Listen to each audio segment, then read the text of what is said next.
Okay. Okay, let me quickly introduce you. So this is Professor Edwin Bryant. He'll be speaking on the Bhagavata Purāṇa. He's a professor of Hinduism at Rutgers University, New Jersey. He teaches Hindu philosophy and religion. He's taught Hinduism at Harvard. He also teaches on the Yoga Sutras, Bhagavad Gita, and Hindu philosophy.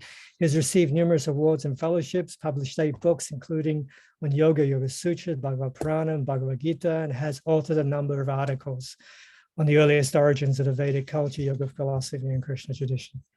I'll add that he's a personal practitioner, or been a personal practitioner of Bhakti Yoga for over 45 years, a number of which he spent in India studying with traditional teachers, where he returns yearly. He is presently working on a translation of the Bhagavad Gita with a commentary based on the insights of the principal traditional commentators. Additionally, he's co-authoring a book entitled In Defense of a God with Form, so it's all perfect for this conference. So today, Edwin will be talking on these lines in his presentation on form and beauty, God in the Bhagavad Gita. So over to you. Thank you so much. It's a pleasure to be here. Lovely sunny day down here on the Isle of Wight. I don't know what it's like where you are. So yes, so I'm working on a project called In Defense of a God with Form, and it's great to hear about your volume of God in Vaishnavism, bringing some of the, is it God in Vaishnavism, your book, or is it God in Indian philosophy? It's God in Vaishnavism. In Vaishnavism. Yeah. So that sort of brings some of the Vaishnava theologies to the table in sort of comparative theism. So I'm working on a paper for the edited volume, which is going to be a bit sort of a succinct, rendition of a book project. Well, obviously, Hindu theism focuses on essentially, bhakti is, well, we all know, you don't need me to tell you, this is a verbal noun. And bhakti is a verbal noun that connects a sort of subject and it's a verb, has a verbal function. It has a subject and an object. So the subject is the bhakta, and the bhakta renders bhakti to a form, to Bhagavan or Bhagavati. So Indian theism then is very much centered on the notion of Bhagavan. And we know from the Vishnu Purāṇa that even though the word Bhaga may have earlier Vedic, denotations that, Bhaga was sort of a part of the Vedic sacrifice. But by the time that we get to the Vishnu Purāṇa, Bhaga is a quality, and the Vishnu Purāṇa identifies 6 major qualities. We know Christian theologians have focused primarily on the big 3 O's, right? Omniscient, omnipotence, and omnibenevolence. Well, the Vishnu Purāṇa, for whatever reason, I mean, everybody accepts God has unlimited qualities, but the author of the Vishnu Purāṇa, you probably find this stated elsewhere. I don't know where, but usually when you in the commentaries, when they look for a reference for the notion of the 6 qualities, they tend to refer to the Vishnu Purāṇa reference. So there we find the 6 famous qualities, one of which is rupa, beauty. That for God to be a perfect being, God must be all beautiful. We don't have the 6 qualities. We have omniscience, we have omnipotence, right? We have Aishwarya, we have Jnana, we have Bala, we have Rupa, and we have Tyaga, we have renunciation, Vairagya, sorry. And what's the 6th one? We have Virya, Bala, Jnana, Aishwarya, Vairagya, and anyway, there's the 6th one. We don't find omnibenevolence there, interestingly, but we do find the other 2. But the one my paper is going to focus on is rupa, the idea that for God to be complete in all ways, complete in all, the perfect being. And I like the way that your volume is sort of using the rubric of Anselm's perfect being theology. I think it's a great bridge between some of the Western monotheisms, and I think it's and I don't think it's an imposition. I don't think we're using a Western category and kind of imposing it on Indian thought. Because nowadays we have to be sensitive about that sort of thing, because I think the idea of perfect being theology is very indigenous. You find that in the Indian traditions, that God must be Purāṇa, and there's various words which I'm collecting which seem to me to be more or less perfect cognates for the idea of a perfect being theology. So we're not kind of like imposing a Western category onto Vaishnavism by using that. So my paper is going to, and I'm working with the Bhagavata Purāṇa, and we all know from the 10th book how there is this enormous stress, certainly in the 10th book, and certainly the Vraj Leela. The other qualities are the major quality, and maybe we'll see if you agree with this. It seems to me that beauty is the quality that's stressed. Well, obviously Yogamaya, Aishvarya, the very definition of Yogamaya is the Aishvarya quality is minimized, and when it peeps out in Krishna's amazing deeds, it's not really recognized as Aishvarya in the same way as sort of would be if Vishnu was doing it. So the other qualities are not stressed, right? Omniscience is not stressed.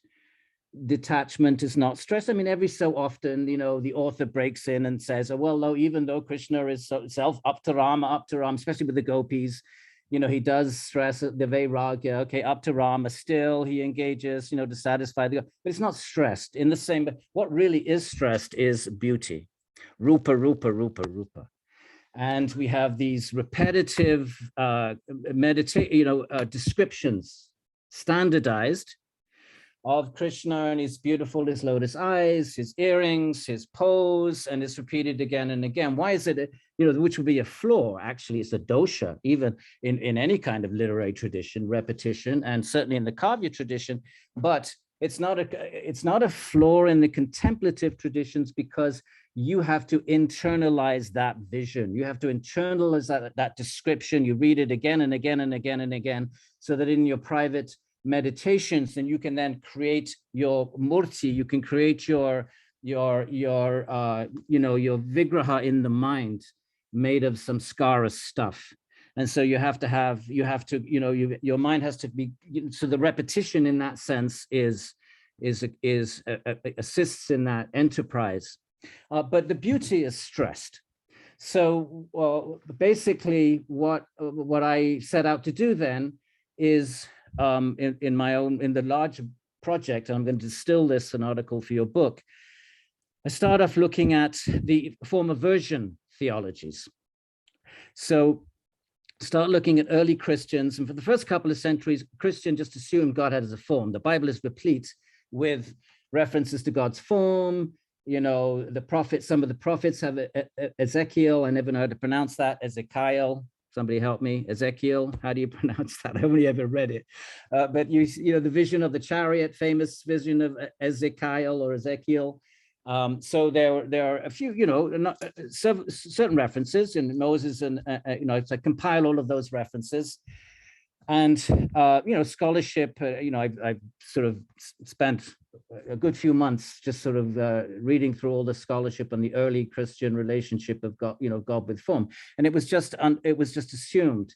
If you read the Bible literally, that the God walks in the Garden of Eden, he talks, he communicates with Adam, he has appears to various prophets. So accumulation of all of that, and then we get to the sort of 3rd century and the emergence of the early church fathers, who then, but actually they're not, it's actually Philo, an earlier sort of Greek, because you're in a Greek intellectual milieu. And of course, so then I have a chapter on Aristotle and Plato's notion as to why God must be formless. And the assumption is that form is material, and if anything is material, well, we know all the conditions of materiality. Then it's made of parts, it can be separated, it's not eternal, it's limited, and the usual sort of associations of material form. So starting with Aristotle and Plato, we get this idea that God cannot have a form because, and the assumption here is that form is necessarily material. So so sort of research or the metaphysical basis for this rejection of God, of the notion of God having a form. So then so then you have these Christians, reading the Bible literally, and assuming, and Jews as well, early Jews, and assuming that just a face value reading of the Bible. Nowhere in the Bible does it say that God's form is metaphorical, just as nowhere in the Indian text. Well, the Mimamsas might do a little bit of this, Kumara Bhatta, but for the most part, you don't have any references in the Puranas or the Mahabharata that suggest that the forms are metaphorical or symbolic or in any way anything other than literal. I'd be interested if Fred knows of any references other than Kumara Bhatta and some of the Mimamsas, and of course later 19th century thinkers, maybe Vallabha. Fred might have something to say about Vallabha, but for the most part, I think it seems to me certainly no Purāṇa or Itihasa ever says that the forms are metaphoric. Correct me, I stand to be corrected, and I'd be very welcome if there's any objections to this claim. Nowhere does it say the forms are metaphoric. So I look at so then you have Christians are sort of looked down upon in this sophisticated philosophical Greek milieu of the Near East.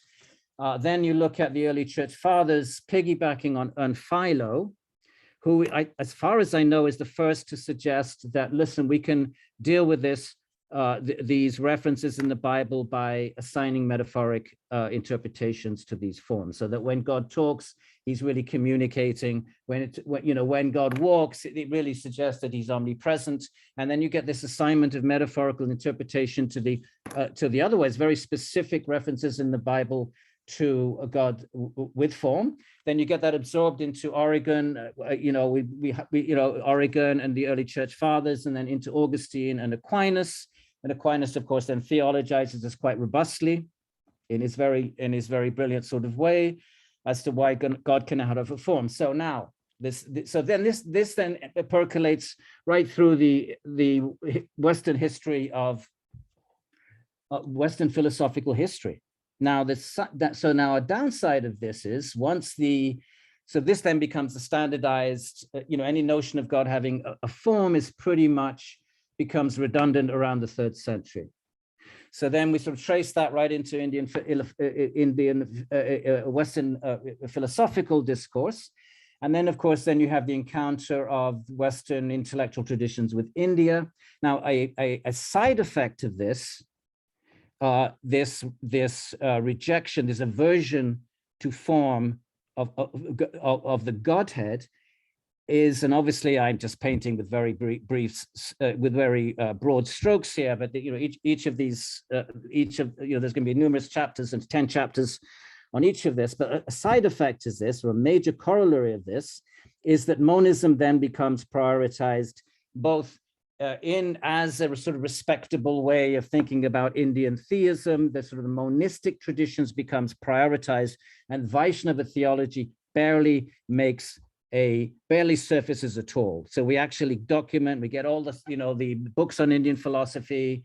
We do a compilation starting in the first kind of books that come out on Indian philosophy, and we look at what is being presented, the 6 schools of thought and Vedanta, what's being presented. It's pretty much exclusively Advaita. This is a sort of a corollary of this form of version inheritance coming out of the sort of I guess basically the hijacking of literal biblical readings by Greek philosophy. So in other words, Christian theology in some ways owes more to Aristotle than it does to Genesis and the Old Testament. Very interesting. So the side effect then becomes that that monism becomes prioritized as kind of the sophisticated face of Indian theism or Indian philosophy writ large, really. And others have, of course, touched upon this, Halfas and others. And then, but even within the Indian philosophical tradition, you also have Nyaya and Mimamsa, actually, both rejecting the notion of God with form on the same presupposition as Aristotle that form is material. It's very interesting.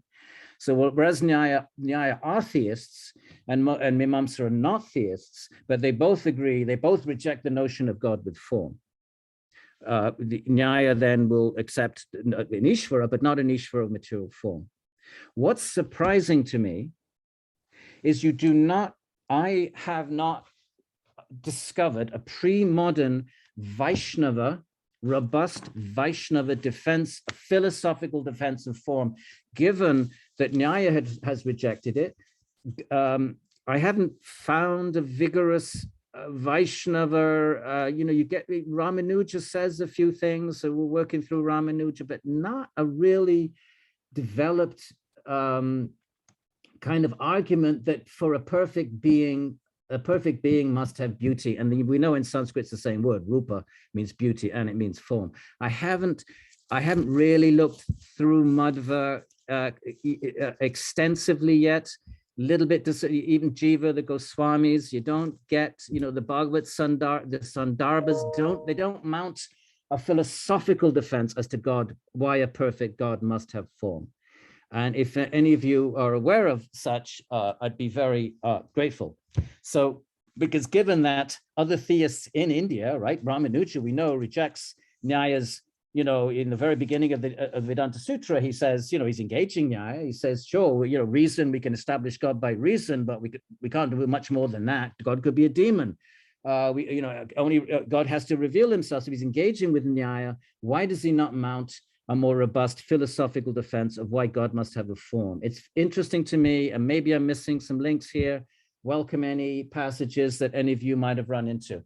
So anyway, so the project goes on, and then look at some the first real philosophical arguments I can find are in 19th century Gaudiya, not Gaudiya Mat, but other Gaudiya, well, at least one particular Gaudiya voice that starts using the language of perfect being theology without knowing anything about, Anselm, but things that sort of overlap with a perfect being theology as to why God must have a form, philosophically must have a form to be a complete being. So I don't find anything very extensive until I think it's about 19th century.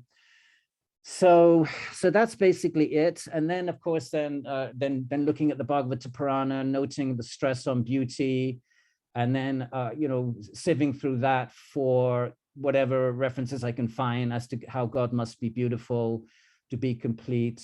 But clearly, I think what you find in the 10th book of the Vraj Leela is this extensive stress on beauty, on Krishna's beauty. I mean, obviously all the forms of Ishvara, they all have lotus eyes, they're all beautiful, no doubt. I'm not, in any way suggesting otherwise, but it seems to me the 10th book in particular, the Vraj Leela, that emphasis is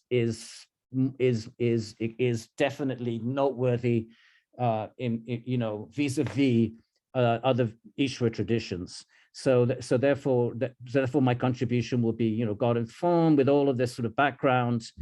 I think it's important to me anyway, is to excavate the origins of form aversion, because, our Western culture, whether people are connected to Abrahamic traditions or not, they inherit that samskara. They inherit that samskara that even if you don't believe in God, well, that's fine. But what God are you rejecting? The Abrahamic God, and the idea of God having a form, immediately it gets then it gets relegated to the category of myth in a sort of post-philo sort of way. So therefore, it seems to me it just as important, two things are important. One is to mount a philosophical defense of form within the category of perfect being theology on the one hand, and on the other hand, show what are the presuppositions of form aversion, and the presuppositions are that any form must be material. And I missed this bit. In the Vaishnava theological traditions, God's form is not material, and therefore bypasses all the problems of materiality, such as parts being separated, such as limitation and so forth. Number one, that God's form is not material, and number two, God has infinite forms, which also bypasses the problem of limitation. because, for example, Krishna with the gopis, each gopi has her own Krishna. So on the one hand, the actual forms themselves are infinite. And of course, on the other hand, the Shakti is also infinite. And the Shaktis, which are not form, but nonetheless in the way that Bhagavan can be both omnipresent and at the same time have a form. So that's a lot of material in there. And that's my last intellectual project, my friends. And it's intellectual Vanaprastha and Japa. I don't even know if I can get this. I'll do it. I'll do it. Somehow or other, I'll muster the last little dregs of intellectual energy that I have. I'll get it out there, but that'll be it. And you can come visit me in Vrindavan. Fred, Vrindavan, mate. Come and visit me in Vrindavan. Jai Shivati. So thank you very much for your signing off there, Edwin. Okay, well, actually, I was even thinking while you were saying that, even within the narratives in the Bhagavata Purāṇa, that beauty and form is prioritized. Even in the illustrations of like at the end in the 10th canto, the Leela and everything is really beauty, isn't it? It's really just about that. Okay, so I'm gonna, first of all, let others ask questions or comments. Again, put up your hands if you're ready. We have one up here, Jelena. Oh, sorry, before you go. You hear me? And may I just say, please, if I need any correction in my representation of anything Western, please, it's not my field of expertise, and I need guidance on that. So feel free to correct me in any way. Okay. Yes. So let's start. Jelena, you've been waiting for a while. So Thank you. Do you hear me? Yes. Okay. Thank you for your, I enjoyed your talk very much. I wanted to sort of ask you to clarify, because I'm sort of confused because I always thought that Krishna was one of the avatara of the Vishnu. Yes. So isn't that obviously that he must have some form of physical form if he's avatara? Yes, well, the Bhagavata Purāṇa, which is my chapters on the Bhagavata Purāṇa, there's 18 of these Puranas, and one of the things that distinguishes the various Ishvara traditions, there's many things that distinguish them, but one is within the family of Vaiṣṇavism, the Vaishnava cluster of Ishvara traditions, Ishvara being the Sanskrit term for creator God. There is a difference between the older, I don't know if they're older, but between certain Vaishnava lineages where Vishnu is, precisely as you just presented him, the source, ultimate causal being. The issue is they're all Ishvaras, everybody accepts Shaivas and Vaishnavas and Shaktas. They accept these forms as ultimate, transcendent, not, transmaterial forms. But the issue one of the issues that separates the sectarian, what are called sectarian traditions, the sampradayas, is who's the ultimate causal being. There may be all ultimate beings, but who's the ultimate causal being? And the Vaishnava schools say what you just said, that Vishnu is the ultimate Narayana, ultimate causal being, and Krishna is the avatara. But the Bhagavata Purāṇa flips that. Was one pivotal verse that Vallabha calls the what does he call it? The pari something or other. Forget. The Bhagavata situates Krishna as the source of Vishnu. So he's not an avatara. But either way, certainly the Bhagavata, bracket that question, the fact that someone can be an avatara and enter into the world, that does not necessitate a material form. That's also a presupposition. Why cannot a form of Godhead enter into the world in a spiritual form that is not made of matter? It may appear like matter. I mean, that's certainly how the Bhagavata presents presents Krishna, as his form is not prakritic. Now, whether he's the ultimate Godhead or whether he's an incarnation of Vishnu is actually irrelevant to this particular point. This particular point is that Krishna in the Bhagavatam, whatever his causal origin is his form is not material. Why do we that? Then we're falling into this assumption that a form in the material world has to be made of matter. Well, why so? The Bhagavatam is going to challenge that presumption, and certainly the Bhagavatam certainly says that his form, a number of verses says his form is not made of the gunas, which is the Bhagavata way of speaking about matter. It's not made of matter. Mm-hmm. Okay, and I have another question that concerns maybe it's more important for the problem of evil, but you said that all those attributes of God are mentioned, but not benevolence. So in Western, it's usually if there is a perfect being, which God, we all suppose that God is, so it automatically implies that it is a perfect being in moral sense also. So yeah.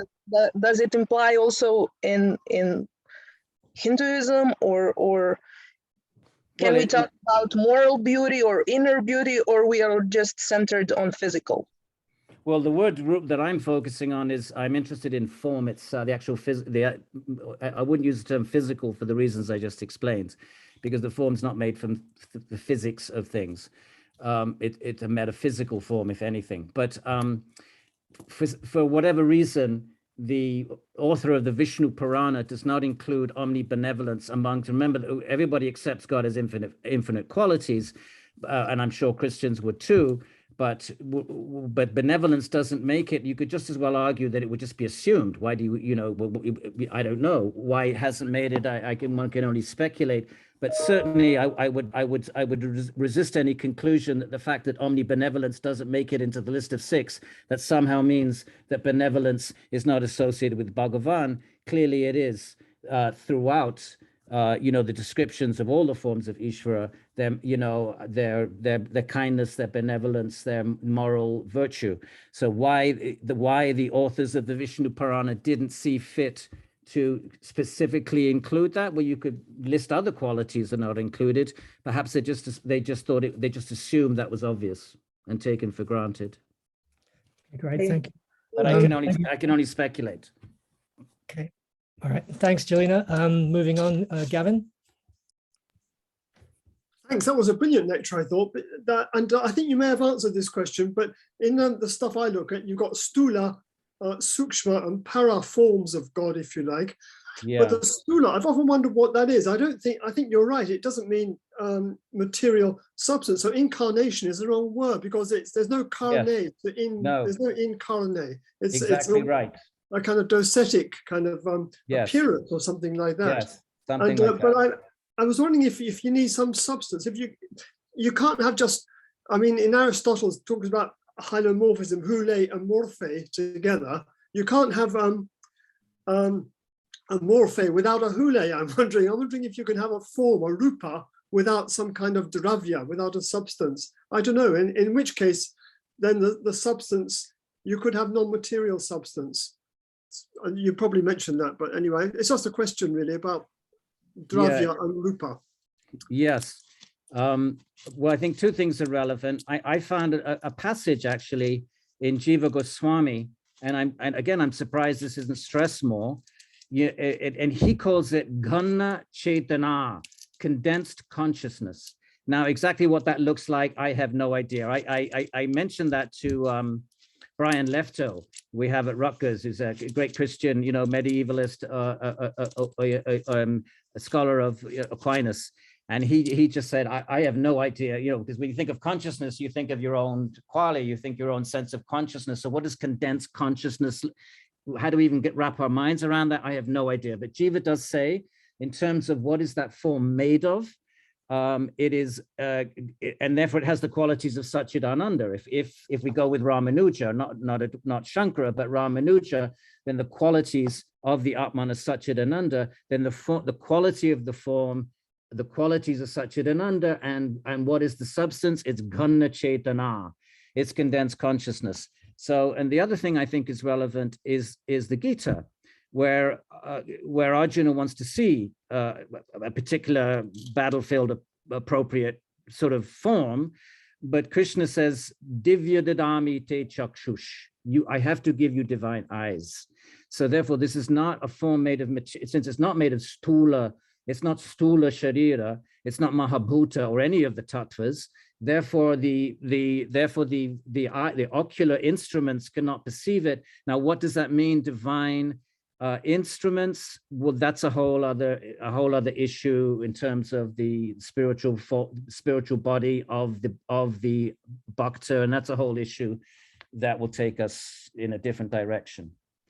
But somehow or other, there needs to be a kind of set of spiritual, for want of a better word, ocular equipment to see the divine form.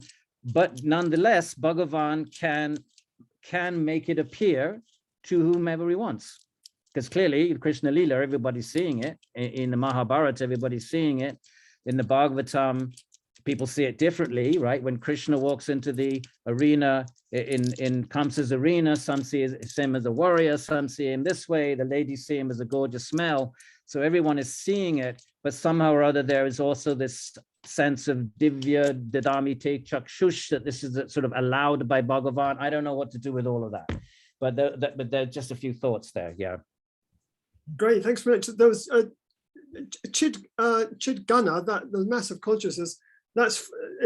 So I'm always coming across that in the Shiva stuff. It's interesting. Yeah. Okay. Brian, he's gone now from here anyway. Okay. By the way, it's nice to meet you. I've heard so much about you, and you used your introduction to Hinduism. It's a pleasure to meet you. Oh, thank you so much. Nice to meet you too. Yeah. Okay. I have my remark, if possible, now. Okay. Excuse me. I would like to recollect the concept of kalos kagatos in Greek Western philosophy, which equalizes good with beauty. And that allows us to think about God as beautiful. If he is benevolent, if he is good, is beautiful. And my question to you is whether rupa can have similar connotations, where aesthetics overlaps with ethics, because the semantics of rupa, as far as I know and studied it, is predominantly about form, Yes, shape, mold. But yes. Does it imply also this perfection in ethical terms?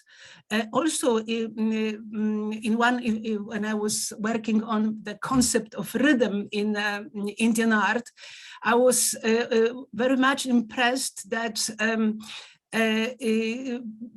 that ethics is equalized with aesthetics in India, because they know that if they offer their sacrifice to God, they know that they have performed it perfectly because they address a perfect being.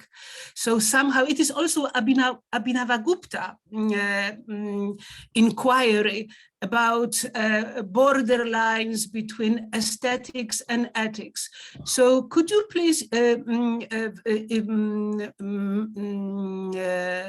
delve or discuss this possible translation of rupa, beautiful as good?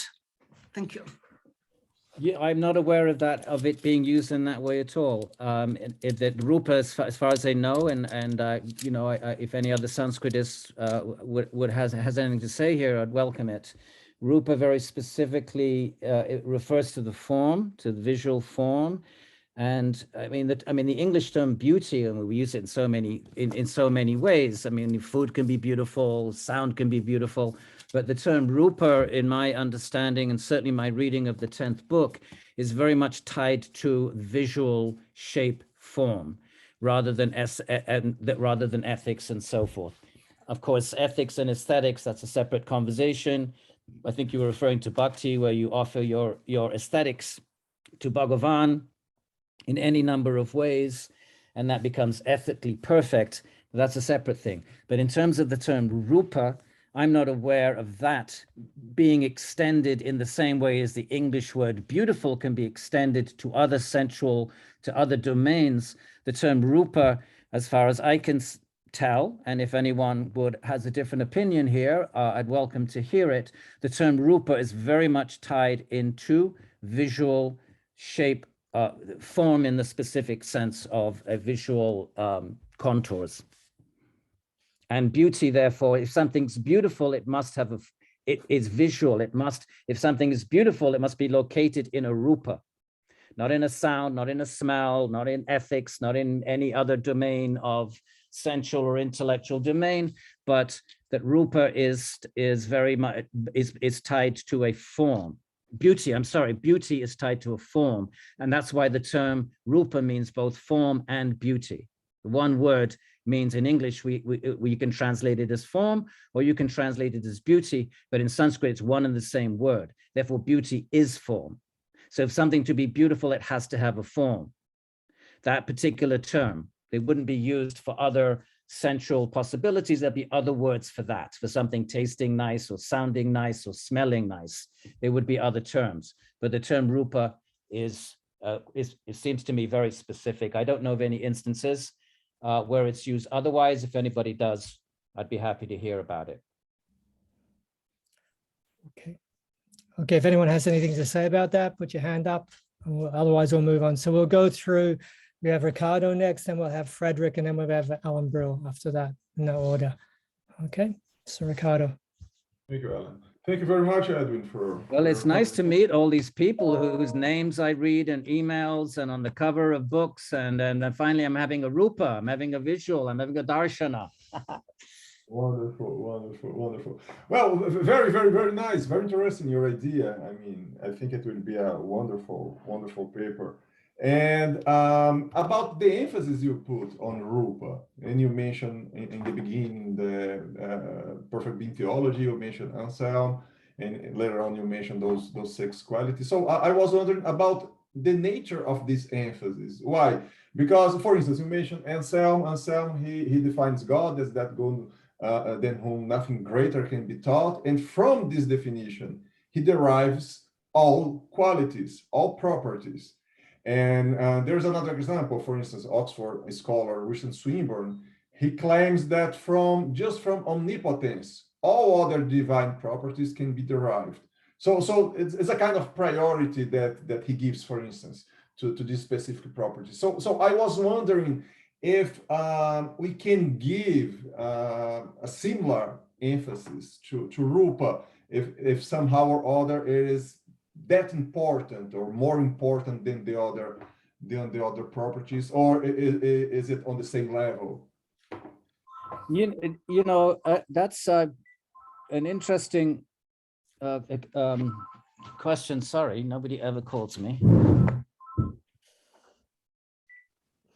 until today. I'm so sorry. How do I turn this thing off? It seems to me for Vraj Bhakti, for Shuddha Bhakti, what the Bhagavatam, or at least what the commentarial tradition likes to think of as Shuddha Bhakti, pure Bhakti, which is not derived from fear of, because Aishvarya generates fear, and these other qualities generate distance.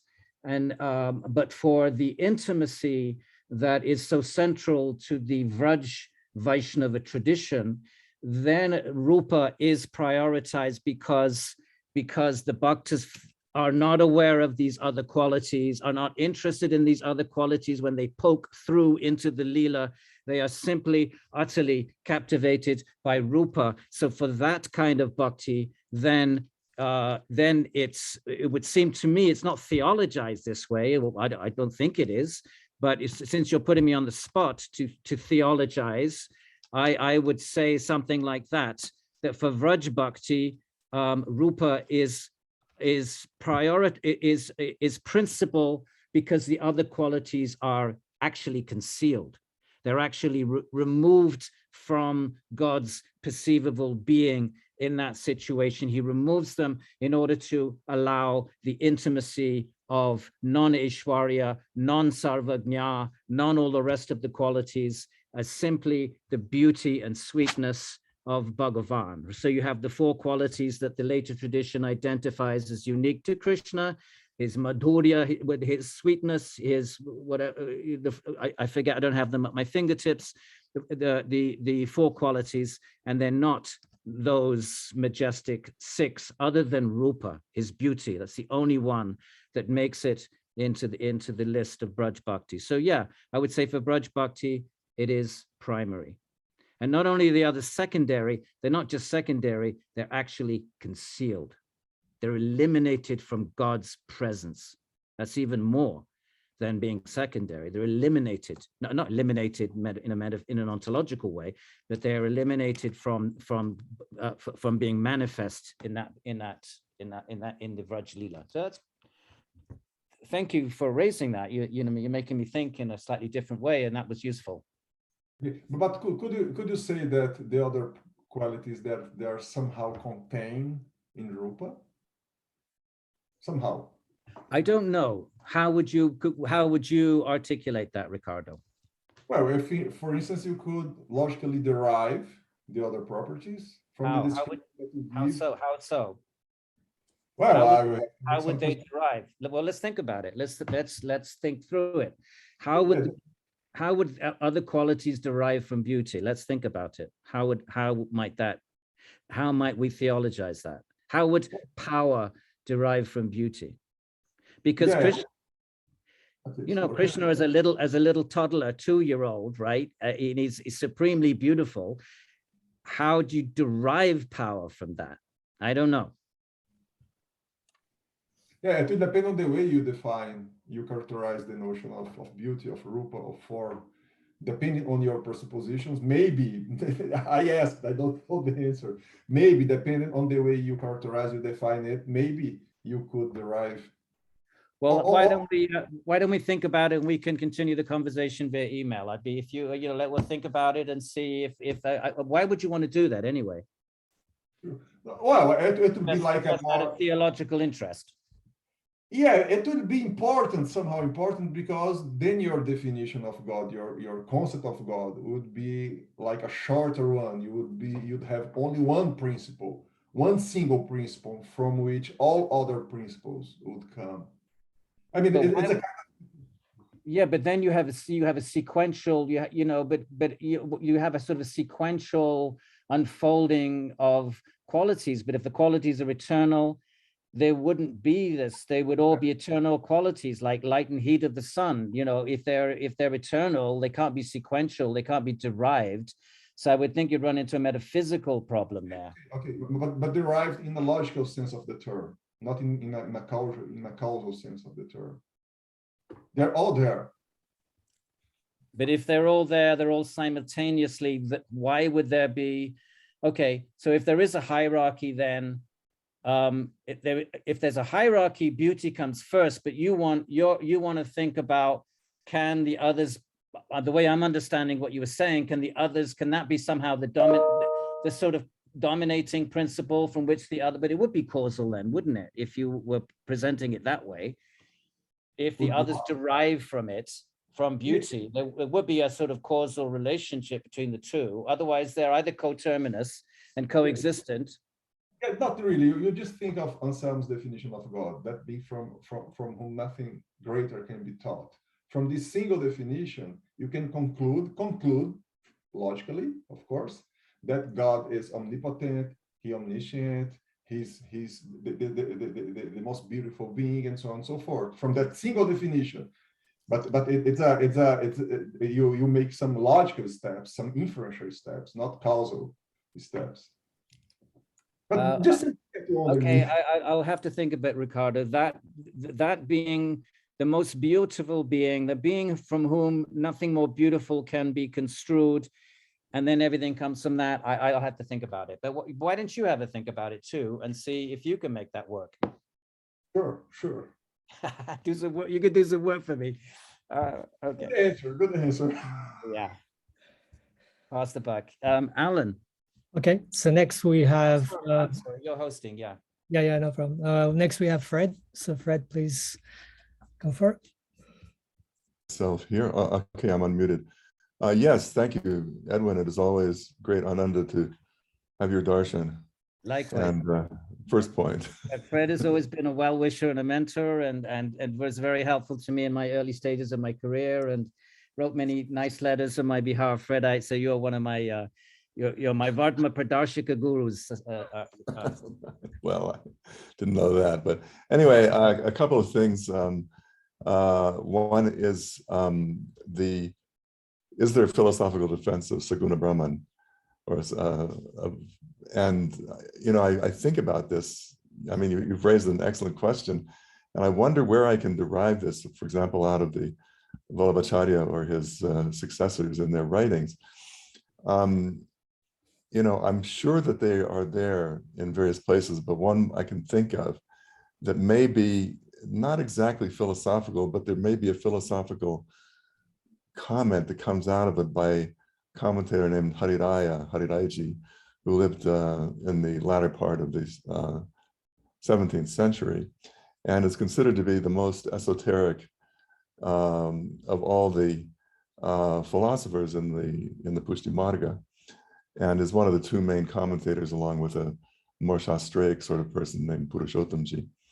And there is a couple of texts that Harirayaji wrote in Brajbhasha, commentaries on the Dosabhavan Kivarta, the 252 disciples of Vithanachi, and the Charasi Vaishnava Kivarta, the disciples of the 84 of Vallabhacharya. And what he does in these commentaries is he has there's like 3 lives for each of these disciples has three births. The birth as who they are in this world, their past birth, and their life on the Leela world. And then he'll actually describe who these were, in that Leela world, identify them as certain gopis or other sorts of figures. And this gets into a really subtle realm of saguna. I mean, what does it mean to be saguna? I mean, if you've got qualities where you have a life that's in a past birth that's completely tangible, and a life in the Leela world, which is also equally tangible, and no less actual than living in this world, you and me, and somewhere there in the I've got it all somewhere here. Introductions. There are some discussions of why he and how he does that. Maybe I can track one of those things down. And one other brief comment is, again, on the word rupa. I know that Patrick Olivelle goes to some great extent to say that the real meaning of rupa is appearance. I can't remember where he does this, but it's appearance. I mean, when I read this, it must have been 25 years ago, that appearance is a slightly less solid word, I suppose, than form. And it's just slightly more ethereal in that way. I mean, an appearance is a bit removed from form. So it's possible that if we look at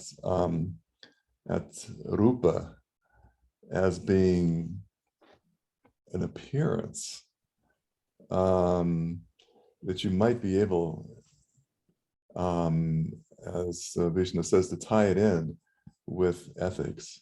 I mean, I haven't done that, but it's a really, really interesting question that she raises. And it could be, I mean, if we just look at the same terms in slightly different ways, we might be able to come up with something on that out of our own texts. Just a couple comments. Yeah, thank you, Fred. Yeah, definitely something to keep in mind. It's not something I thought about, but I'll definitely, now that you put that samskara in my head, and Vaiṣṇa has as well. I'll keep that in mind. If you do run into any kind of passage in Haridai, do share it. I'd be much obliged. Yeah, I'm really finding it hard to find a philosophical defense of Saguna and why it must be so. Yeah. That a perfect Bhagavan must have a Rupa, and I'm a bit disappointed, to be honest, so far. Yeah. Yeah, it's a great question. Yeah. Yeah, nothing very robust in the Goswami tradition. So maybe the Vallabhis can sally forth and save the day. Haridai, whoever. Yeah. Thank you, Fred. Yeah, I'll also ask David Haberman about that. He would know. Okay. Yeah. Excellent. Okay, and let's move over to Alan, who's been patiently waiting for a while now. Thank you. Great talk. But I come as the outsider here. I'm the scholar in Kabbalah, and I'm going to give you a few outside comments to frame it, not so much to defend the other side, but in some way to understand your material better. That if you're not overstating the Western approach, in Jewish Kabbalah, God has a body for many authors, or at a minimum, what they do is they create a two-stage bitheism of a higher God without form and a lower God's glory that does have form, a body, a throne, a human image, a face. And that two-steered is more, what level are we talking about the form? Ezekiel does serve up to the modernity as a paradigm of what God's body should look like. But I want to go back to what Gavin mentioned. In the Kabbalistic tradition, it's always some para, some form, some docetic, some emanation. It's not that it's not there, but it's always in an appearance, as Frederick put it, rather than an actual form. So, to sharpen what we're talking about, Moses in Exodus has the same request as in the Bhagavad Gita, not exactly the same, but close. God, let me see you. But the difference in Exodus is he says, you will only see me from behind. You will only see the lower para bitheism, lower form. You'll only see the sapphire glory. You'll only see colors, but you'll never see the personhood. And that's a place to really make a much more fine distinction. Kabbalah has explicit rejections of Aristotle and Aristotle's rejection of touch, sight, and materiality in order to go on with these visions. And there are Jewish hymns to God's beauty. There are Christian hymns like that also. Finally, Philo of Alexander's allegory was usually not applied to God's hand, which was in some reason exempted and taken literally. There are different parts of a body, face, hand, don't take it just as one point. And there's if there were scholars here in Catholic and Islamic traditions, they would also point out some differences.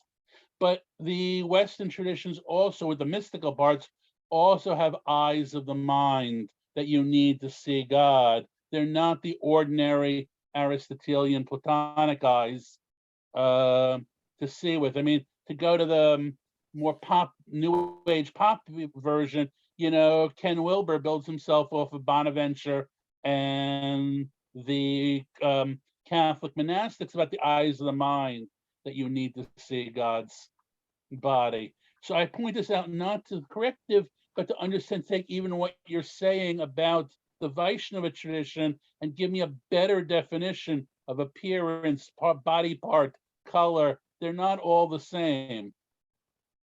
That's it. Yeah. Well, thank you. Yeah, I don't know much about the Jewish tradition, but there are traditions of God's gigantic, the measurements given. You know the genre text better than me. The measurements are given and so forth.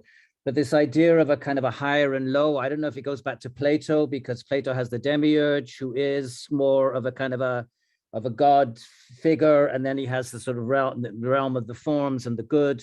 So there's a sort of a higher and lower relationship there, and that certainly has expressions in even in Vaishnavism, because you have the Vaishnavism Advaita Vedanta of Shankaracharya, for example, where Shankar will, in conventional reality, Vishnu is the creator, and Vishnu is the supreme truth, but ultimately that's all, a superimposition.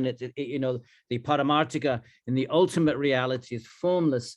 So you have this, also you have parallels to the idea of there being form at a lower level and a formlessness at a higher level. You get that in Kashmir Shaivism and the Shakta traditions, where the forms of Shiva and Devi, but ultimately the higher, the Parama, the ultimate Shiva is formless. So I think in some ways Vaishnavism may be, well, I'll say unique, but I'll probably end up having to qualify this, because whenever you say something's unique, you get into trouble.